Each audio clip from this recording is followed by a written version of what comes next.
Ma démarche artistique tend à changer pas mal ces derniers temps. Pour moi, c'est vraiment, tout se passe dans la recherche et c'est recherché par tous les moyens, c'est-à-dire j'ai tout re-questionné. Donc j'ai commencé à faire des choses même très très différentes de la peinture, donc de l'ordre de la 3 dimensions, de la sculpture, de la vidéo, de l'art numérique, les collages. Donc j'ai questionné vraiment beaucoup de médiums différents.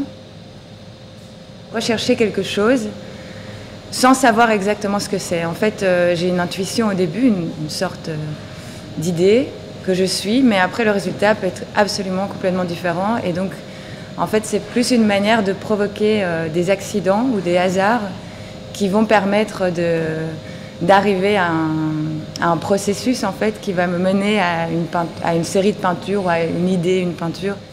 Souvent, en fait, quand je trouve quelque chose, je me dis « Ah, mais ça a toujours été là, mais je ne l'avais pas encore perçu de cette manière-là ».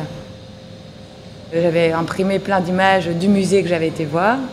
Je les ai découpées, donc il y a beaucoup de collages, découpage d'images, c'est quelque chose qui m'intéresse énormément. Et puis il y a vraiment un travail ensuite de photos qui est très important. Et puis sur toutes ces photos, qui en a bien 200, je vais en choisir certaines. Je vais parfois les resélectionner avant d'avoir celle que je vais peindre. Et encore, une fois que je la peins, je change encore la photo en elle-même parce que la peinture demande aussi d'autres choses. Des démarches assez longues en fait avant d'arriver au processus final de la peinture. C'est comme un jeu, un peu comme un jeu, un enfant qui s'amuse à expérimenter différentes choses et à se laisser surprendre.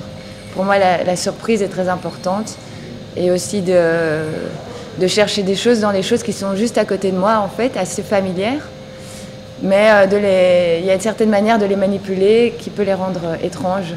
J'expérimente beaucoup plus avec, je crois, autant avec mes doigts qu'avec des cotons-tiges, qu'avec de l'ouate, qu'avec des petits morceaux de cure-dent ou des choses comme ça. Et donc il y a un réel plaisir qui s'est installé dans la peinture.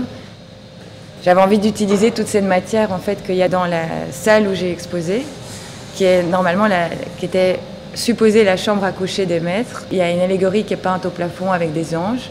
Et on connaît le nom du restaurateur, mais on ne connaît pas le nom du peintre. Et alors il y avait une peinture de Léonard de France, Femme buvant le café, qui est une peinture que j'avais déjà vue sur internet avant d'aller, que j'aimais beaucoup. Je me dis ah mais je vais le voir, c'est un haut de porte en fait. Et quand je suis arrivée au musée, il n'était pas là et j'ai demandé pourquoi. On m'a dit « Ah, mais il est en restauration en ce moment ». Et donc ça m'a donné l'envie de faire une série qui s'appelait « Les restaurateurs ».